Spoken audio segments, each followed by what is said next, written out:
Hi,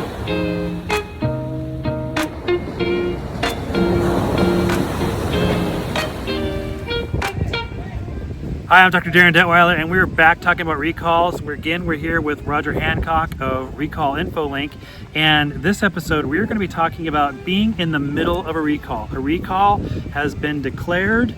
Your company is now actively starting to put the motion in play. Put the play in motion?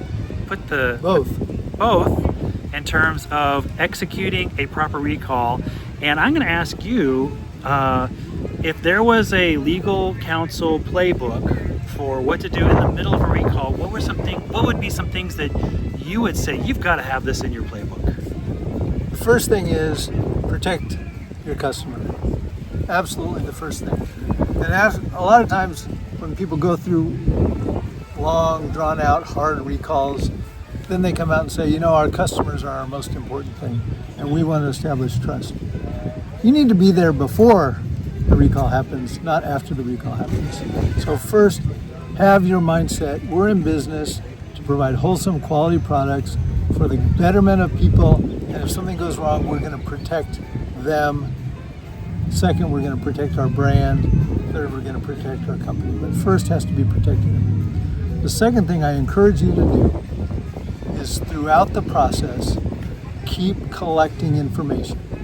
Keep collecting data, because the data will always, number one, change, and number two, point to the right path of how to protect people.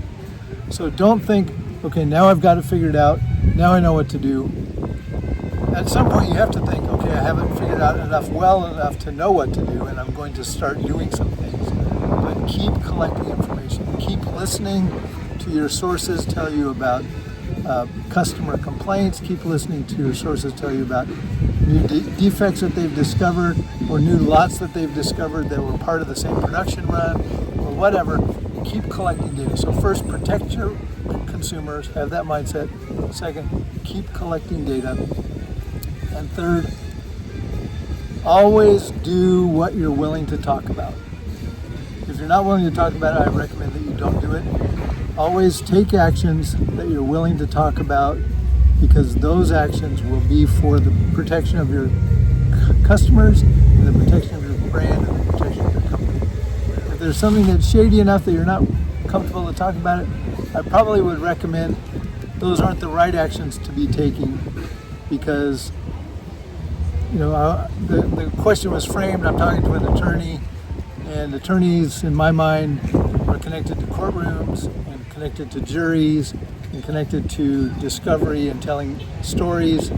And so if there's a story that you don't want to be told, I recommend that you don't do it. So protect your customers, keep collecting information so you can do the right thing, and do what you're comfortable talking about in terms of how you're protecting your customers, how you're using the data that you're collecting, and how in the end you're going to get through this recall and get back to a high quality product that you can sell, retaining the trust that you've established with your customers because you've done the right thing through the thick of this recall exercise. There's a word we hear a great deal of lately, transparency.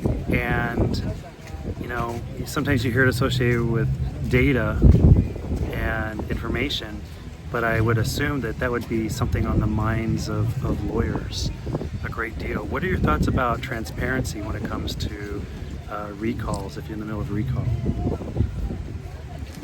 Well, recalls are public activities by their very nature.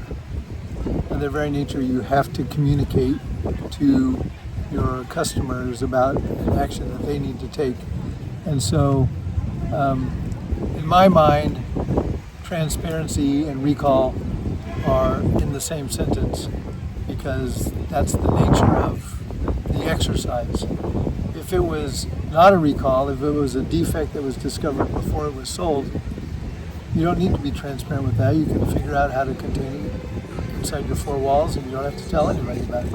But once you're out into the public with product defect and instructions about how to ameliorate, how to correct that product defect, it becomes public information in a way. And so, I heard Amy Philpott talk about how every document is a legal document, and that's because once you're doing a recall, it's public information. So transparency and recalls, in my mind, go hand in hand.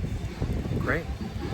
Well, thank you very much. We're going to come back for one more episode. We're going to talk about the after recall considerations. We'll be right back, maybe even with a new song in the background.